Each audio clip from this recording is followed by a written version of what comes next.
দাদা, শেখান না আমাকে। আর বললাম তো হবে না, আর এমনিতে ভর্তি বন্ধ হয়ে গেছে। আমাকে একটা সুযোগ দাও। তুমি আমাকে যেভাবে খেলাবে আমি সেইভাবেই খেলবো। অত সহজ হলেও তোমার বউ ফুটবল খেলতো। আমার ট্রেনিং যদি কঠিন হয় আমি সহজেই ঘেমে যাব। ঘেমে যাবেন, হাঁপিয়ে যাবেন, তখন আমি কি করব? তুমি তাও আমাকে থামাবে না।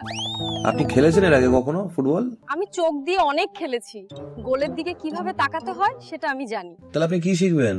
তুমি আমাকে বল কাটানো শিখিয়ে দাও, ঠিক যেভাবে আমি ছেলেদের মন কাটিয়ে চলি।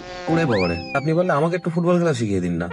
চলো একটু মাঠে নামি, তুমি আমাকে বল দেবে আর আমি তোমাকে গোল মারার সুযোগ করে দেব। হ্যাঁ, অত পরিশ্রম এখন করতে পারবো না।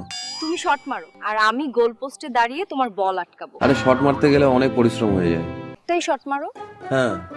একবারে ঢোকাতে পারবে হ্যাঁ, নাকি বারবার চেষ্টা করতে হবে? আপনি যেভাবে তাকাচ্ছেন যে কেউ গোল মিস করবে। আপনার পায়ের নিচে বল আর আমার চোখ আপনার উপর। আর আমি তো ভুলেই গেছি, ফুটবলে তো হাওয়াই নাই। হবে না আজকে। আমি যা যা বললাম মনে রাখো। বাড়ি গিয়ে এবার বরকে সামলাই। বাড়িতে বর আমাকে মিস করছে। আমি জানি না শেখাতে পারবো কিনা, কিন্তু আমি ফুটবল খেলা ভুলে যাবো এটার গ্যারান্টি নিশ্চিত।